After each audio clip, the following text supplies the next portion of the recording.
lagi kayo sumubaybay sa Bad Ratelis Boxing. Subscribe po kayo. Thank you. You're watching Bad Ratelis Boxing Channel.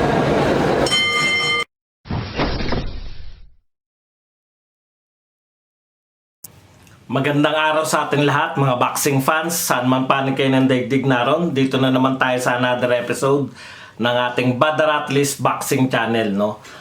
Pag-uusapan natin ngayon, Happy New Year nga pala. Pag-uusapan natin ngayon yung reaction ni Bad Ratelis dito sa lumabas na article sa Now Boxing na sinulat ni Low Black, no? Yung nagsabi rito na it will be a travesty if Mayweather didn't get Fighter of the Decade Award against Manny Pacquiao and Canelo Alvarez. Okay, itong article na to, yung pinopromote nga, no, na pag hindi nanalo si Mayweather, isang malaking kalokohan yan, no? Tignan muna natin, bakit ang dami bang lumalabas na Fighter of the Year, Fighter of the Decade Award? Siyempre kasi katapusan na ng decade, no? Masyadong critical tong mga panahon na to sa boxing writers. Yung official po kasi na nagbibigay na award na yan. Yung iba po, katulad ng mga nauna na natin, yung Yahoo Sports na nagdeklara ng maaga na si Floyd Mayweather ang Fighter of the Decade, tsaka yung World Boxing News na tinalakay natin sa naunang video na nagsabi na ang tatlo nilang kandidato ay si Mayweather, si Canelo at saka si Andre Ward, wala si Manny Pacquiao. Pero yung official na kinikilala ng lahat na Fighter of the Decade awardee, yung ibibigay ng Boxing Writers Association of America, na ibibigay nila etong January 2020, no? Para sa dekadang 2010 hanggang 2019. Okay. So, nakalagay dito sa article nito ni Low Black. Pero bago pala yan, kung bago ka pa lang dito sa ating channel, mag-subscribe ka na at tinitiyak ko sa iyo na lagi kang updated, no, sa mga usapin sa mundo ng boxing. Okay, bago yan, no, tignan muna natin yung mga nilalaman nung article niya. Ano yung mga argumento niya? Bakit karapat-dapat si Floyd Mayweather? No, maaaring napag-usapan na natin to, pero maganda kasi may mga bago siyang sinasabi rito. Mga bagong luma ng argumento laban kay Manny Pacquiao at laban dito kay Canelo Alvarez, at bagong argumento naman para dito kay Floyd Mayweather. So, isa-isayin natin, no? Ito yung nakakagulat eh. Yung sore loser to si Lou Black. Ang sinasabi niya, last decade daw, dapat ang nanalo raw na Best Fighter of the Decade nung nakaraang dekada, 2000 hanggang 2009, ay si Floyd Mayweather daw. Kaya daw nanalo si Manny Pacquiao sa Fighter of the Decade nung nakaraang dekada dahil daw sa politics, no? At ito raw ay kaya ipinanalo dahil marami sa mga miyembro ng Boxing Writers Association of America ay galit kay Mayweather, no? Gustong-gusto lang matalo si Mayweather, gusto nilang mawala yung zero. At sa tingin nila, ang kaisa-isang posibleng makatalo kay Mayweather ay etong si Manny Pacquiao, kaya ibinoto nila, no? So makikita nyo pa lang dito na wala na sa realidad, no, yung mga argumento nito ni Low Black sa pagsusulat niya rito sa Now Boxing, no? Pero kasi ganito yung sitwasyon, eh, no?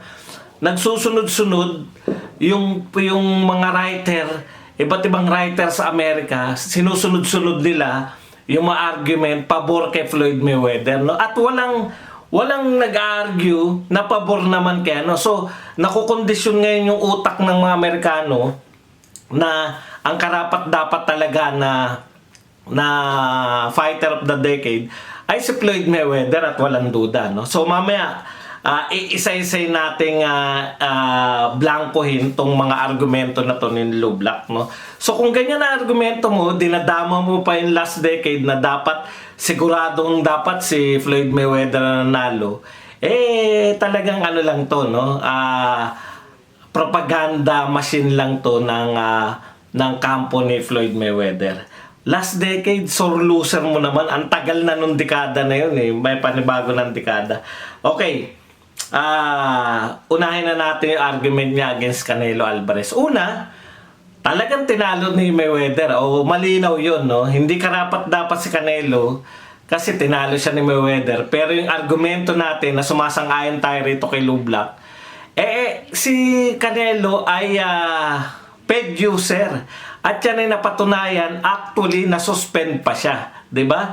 So kung paid user ka, wala kang karapatan na manalo ng award na ganyan. Hindi ka nga dapat pound for pound eh. Dahil may duda sa yung mga ginawa sa boxing. Nakita nyo ba how many times na world champion sa cycling to si Armstrong? Armstrong ba yun? Yung tapos nung napatunayan na siya ay paid user, kinuha lahat yung corona niya. 'Di ba? Hindi Neil Armstrong, astronaut yun eh. Basta si Armstrong sa cycling, sikat na sikat. Lance Armstrong, di ba? O ganun lang din yan.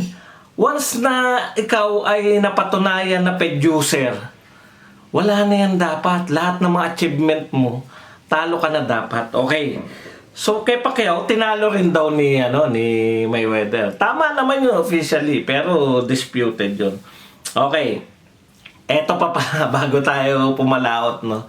Ang sabi niya pa, yung nagsasabi na si Pacquiao ay totoong nanalo noong nakaraang dekada pa to ay walang mga alam sa boxing. Ibig sabihin yung bumoto kay Manny Pacquiao noon, Boxing Writers Association of America, wala silang alam lahat sa boxing dahil nanalo si Pacquiao eh. So, ganun katindi tong tao na to, yung sampalatayan niya kay Floyd Mayweather. Okay. So, ang sinasabi niya ngayon, eto na yung argumento niya laban kay Manny Pacquiao. No? Una, tinalo ni Mayweather. Ikalawa, kaya naman daw mananalo si Pacquiao kasi ika-count daw yung mga nagawa ni Pacquiao sa labas na ring, no? Yun daw yung balita niya na kaya iboboto si Pacquiao dahil hindi lang daw sa taas ng ring yung magiging batayan ng best fighter of the decade, kundi yung mga nagawa sa yung mga pagtulong daw ni Pacquiao, yung mga daw. Wala namang ganong criteria ako naririnig eh. Sa kanya pa lang, no?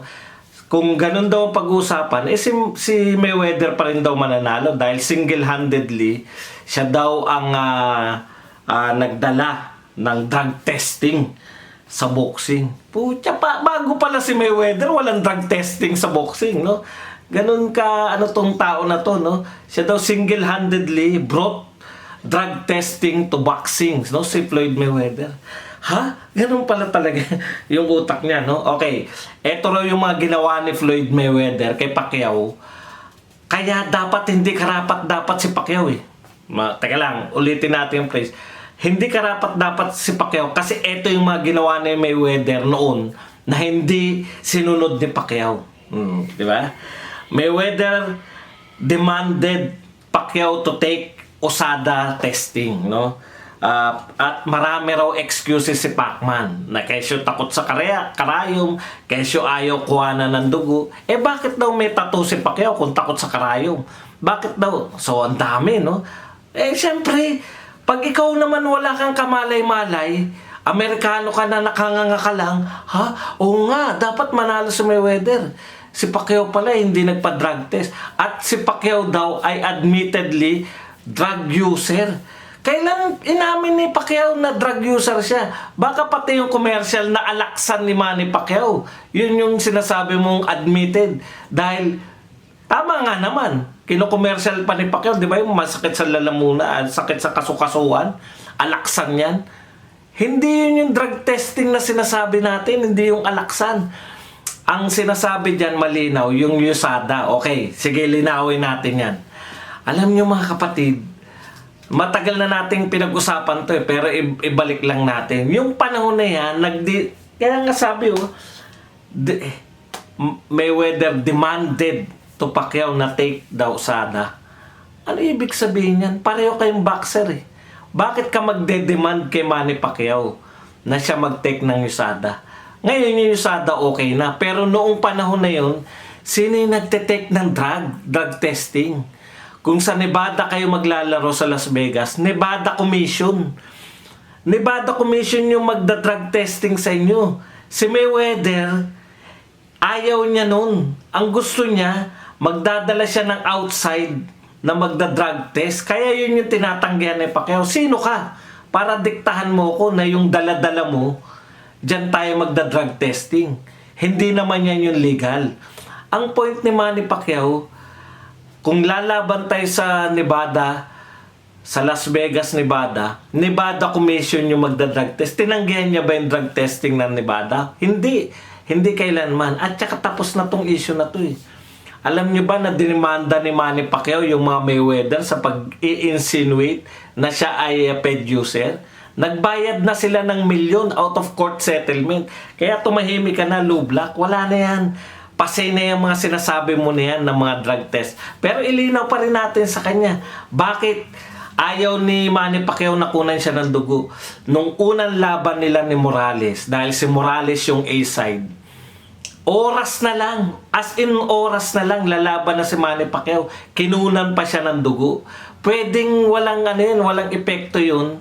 'Di ba? Walang epekto 'yun sa in medical terms na kukunan ka ng dugo. Pero nagpakuha na ako ng dugo eh. Nung araw na hindi pa ako high blood. Nagpakuha na ako ng dugo. Ang pinayo ng doktor, mahihilo ka, kakain ka ng balot. 'Di ba? Mga ganun 'yan eh. O sabaw. 'Yun yung pinayo sa amin nung nag-voluntary ako na kumuha ng nagpakuha ng dugo. Di ba tama si Pacquiao doon? Posible kang mahilo. At yun nga yung nag-epekto. Talo siya kay Morales nung unang laban nila. Yun yung ayaw ni Manny Pacquiao. Yung anytime kukunan ka, maglalaban na, kukunan ka pa ng dugo. Baka hindi lang simpleng yung pang blood testing ang kinuha kay Manny Pacquiao. Kahit na yun sabihin natin na walang medical na basehan yung iniisip ni Pacquiao. Yun na nga yun, psychological advantage yun ng isang tao na hindi naman kaano-ano ni Pacquiao. Bakit siya didiktahan ni Mayweather nung panahon na yun? Feeling ni Pacquiao, siya yung A-side. Nakukuha niyo ba? Kung A-side ka, bakit ka didiktahan ng B-side lang? O kung pareho kayong A-side, bakit magdidikta si Mayweather? Nung napatunayan na sa 2015, okay na. Si Mayweather na yung A-side nung panahon na yun. Okay, punta tayo rito. Ano pa yung mga sinasabi, no? Bakit si Mayweather? Bakit si Mayweather daw ang karapat-dapat? Una, undefeated. Ito na naman tayo sa undefeated. Ikalawa, fought the best. Fought the best. Yung best daw nung panahon na yun broke all box office records ng pay-per-view. At tinalo niya si Pacquiao at si Canelo Alvarez. Okay, walang duda. Tinalo at si Canelo Alvarez ay tinuruan ni Mayweather na leksyon. Pero yung panalo niya kay Pacquiao, undisputed ba yun? Hindi ba hanggang ngayon dinidispute yan ng nakakarami na maaring nanalo si Pacquiao nung time na yun at natalo si Pacquiao sa judges lang? So hindi malinaw. Hindi convincing yung panalo talaga ni Floyd Mayweather against Pacquiao. Broke all box office record. Teka, sino ba kalaban ni Floyd Mayweather nung na-break nila yung box office record? Di ba si Manny Pacquiao? Cashier niya rin si Pacquiao. Kung iba ka ba kalaban doon, sa tingin nyo, mag-break ng box office record yun? Kaya nag-break ng box office record yun dahil si Manny Pacquiao ang kalaban ni Floyd Mayweather. Hindi po pwedeng angkinin yun ni Floyd Mayweather yung box office record na yun. Okay, undefeated. Yun na nga, si Menehotin Hendutin ng Thailand. 53-0 yun Hindi mo pwedeng undefeated ka lang kahit hindi mo kailangan. At fought the best. Yan, dito tayo, fought the best. Walang duda si Manny Pacquiao, 2010 to 2019. Nilabanan niya kung sino yung mga dapat labanan, no?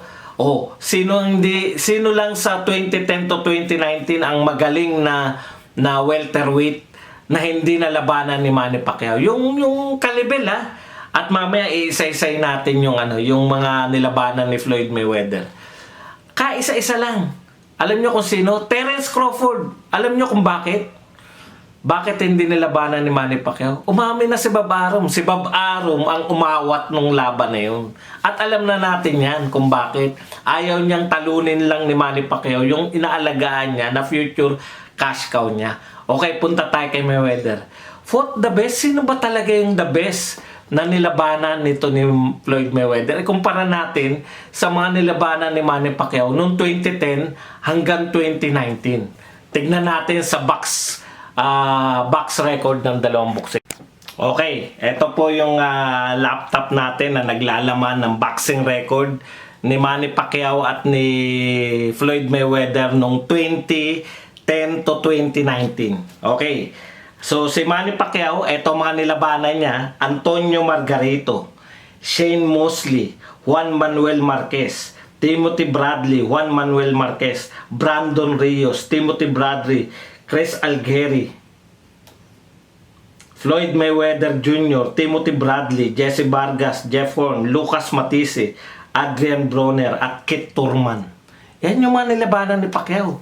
Kompleto yan. Yung the best of the best. Okay. Tignan naman natin. Baka sabihin nyo naman na binibiro natin. Kaya ito yung mga nilabanan ni Floyd Mayweather 2010 to 2015. 2015 lang. Okay? 2010. Shane Mosley. So, pareho nila nilabanan ni Pacquiao. Cancelled out lang. Ha? Okay. Tapos, 2011, Victor Ortiz. Paano siya nanalo kay Victor Ortiz? Di ba hinedbat siya ni Victor Ortiz? Nagsusori si Victor Ortiz, sinapak niya, tulog. Maganda pa pagkakapanalo niya kay Victor Ortiz. Ang tawag doon, sucker punch niya, sinakar punch niya si Victor Ortiz. Okay? At sino si Victor Ortiz? Best fighter ba yan noon? Malamang hindi. Okay, sino pa? Miguel Cotto. 2012 niya nilabanan si Miguel Cotto. Binugbog ni Manny Pacquiao way beyond. Hindi na sa 2010, 2019. Ibig sabihin, nung nilabanan ni Floyd Mayweather si Miguel Cotto, nabugbog na yan ni Manny Pacquiao. Actually, paritero na si Miguel Cotto niya. Siyempre, bakit niya hindian to si Floyd Mayweather? Ang laki ng kikitain niya. Totoo naman yun. Talagang Manny Mayweather yan. At pag nilabanan mo si Mayweather, pero anong klaseng Cotto na yung nilabanan ni Floyd Mayweather? Di ba? Okay. Robert Guerrero. Okay. Saul Alvarez. Yan. Batang-bata si Saul Alvarez. Marcos Maidana. Marcos Maidana, 2 beses mong kinalaban. Ano bang uri? Sa tingin mo ba, top pound for pound yun si Marcos Maidana? 2 beses mo nilabanan sa ano na to? Ilan ka lang ba nilaban? Sa 2, 3, 4, 5, 6, 7, 8, 9, 10. 10 laban ka lang. Okay, tignan natin. 2 pa kay Marcos Maidana, 1 pa kay ano.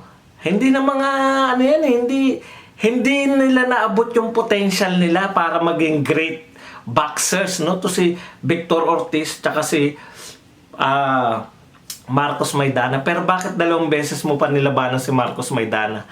Dahil yung unang laban nyo, marami nagsabi na nanalo doon si Marcos Maidana. Hindi naman siya top boxer si Marcos Maidana, pero munti ka pantalunin. Nanalo ka lang sa judge sa unang laban nyo. Siyempre, yung pangalawa, binawian mo. Tama yun, magaling kang boxer eh. Pero yung una, dapat hindi ka 50-0, di ba? O Manny Pacquiao, disputed yan, di ba? Alam na natin. O sige, palagay mo na nanalo ka kay Manny Pacquiao. Andre Berto, 2015, huling laban mo sa 2015, Andre Berto. Sino si Andre Berto? Conor McGregor, 2017. Ibig sabihin, yung last fight mo, hindi na dapat counted yan. Dapat yan si Conor McGregor. Exhibition match-up lang yan. Unang laban sa boxing, ikaw ang kalaban. Grabe naman. Tapos isama mo sa record mo na 50-0. Hindi karapat dapat. So kung 2015 ka lang, half decade lang yun. Bakit nila pinagpipilitan na ikaw ay mananalo ng ano, kung half decade ka lang naman talaga lumaban? Yun yung point ko, matagal na eh. Hindi nila naisip yun, pero hindi nila binabanggit yun. Hindi binabanggit ng kung sino man, Yahoo, World Boxing News, pati itong Now Boxing. Hindi nila binabanggit na hanggang 2015 ka lang talaga lumaban ng gusto. Okay, kumpara mo nga kay Manny Pacquiao, okay lang sana kung nung tinalo mo si Manny Pacquiao, nagretiro na siya. Di ba? O sabihin natin, o tinalo ko na yan si Pacquiao. Pero pagkatapos mo talunin si Pacquiao, ano ba ginawa ni Pacquiao? Nagretiro na ba siya? Nasira na ba karir niya? Hindi naman eh. Di ba? Pagkatapos ng laban niya ni Manny Pacquiao, nasa na ba yun? 2015. Naghiganti pa uli siya kay Timothy Bradley. Nilabanan niya si Jesse Vargas. Di ba? Nilabanan niya si Jeff Horn. Panalo siya ron. Pero dinugas siya sa Australia. Si Matisse, si Adrian Broner, at saka si Kit Thurman. Sa tingin niyo ba lalaban si Floyd Mayweather kay Kit Thurman? Hindi niya lalabanan yan. Mga top boxer yan. Sino ba ang gustong labanan pa ni Manny Pacquiao ngayon? Di ba lahat ng top welterweight? Sino pa ang mga narito na hindi nilabanan? Brandon Reyes ba nilabanan ni Floyd Mayweather nung panahon na yan? Di ba hindi? Sino pa? Antonio Margarito. Yan yung mga kinikilalang top boxer noon.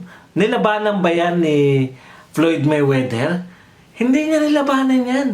Ano sasabihin nyo na best fighters ang nilabanan ni Floyd Mayweather? Lumaban siya hanggang kalagitnaan lang ng dekada at hindi pa yung mga best. Jesse Vargas ba, nalabanan niya yung kalidad nun? Ang mga nilabanan niya, dalawa si Maidana, isa si Victor Ortiz, tinalo niya pa sa pamamagitan ng sucker punch. Di ba? Ito yung pagkakaiba natin at si Miguel Cotto na binugbog na ni Pacquiao noon pang nakaraang dekada. Hindi yung dekadang 2010 to 2019. Tsaka niya lang nilabanan si Miguel Cotto. Pero nga kahit si Margarito, kahit binugbog na ni Pacquiao, hindi niya pa rin nagawang labanan. Dahil may paglalagyan siya kay Margarito. Mga kapatid, ito yung mga argumento ng mga tao na to na nagsasabi na pag natalo raw si Mayweather ay malaking kalokohan. Siyempre, dahil yan yung mga nagsusulat para sa Amerika, yan lang yung nakakarating sa mga American public. Tamang-tama na sila, no? Willing-willing sila na dapat, karapat, dapat. Hindi karapat, dapat si Floyd Mayweather dahil hanggang 2015 lang siya lumaban talaga ng totoong boxing. Kinukonsider natin yung dun sa MMA fighter na isang exhibition match lang. Dapat hindi sinasama yun hanggang 2017. Kung matagal na siyang retired o semi-retired, bakit siya gagawaran ng prestiyosong fighter of the decade? Hindi rin totoo na si Manny Pacquiao ay drug user. Hindi na patunayan yan. Katunayan yung nag-akusan yan sa kanya. Nagbayad na ng milyon out of court settlement dahil dinimanda sila ni Manny Pacquiao. Ang dami ng mga article na sunod-sunod na lumabas ngayong Disyembre para ikampanya sa mga Boxing Writers Association of America na si Floyd Mayweather Jr. ang karapat-dapat na fighter of the decade. Ang sinasabi naman natin, hindi siya karapat-dapat, hindi niya natapos yung dekada. Si Manny Pacquiao pa rin. Sa puso natin at sa puso ng maraming boxing fans sa iba't ibang parte ng mundo, ang karapat-dapat na fighter of the decade. Hanggang dito nila mga kapatid, hanggang sa muli natin pagkikita-kita, dito pa rin sa inyong paboritong boxing channel, Bad Aratilis po.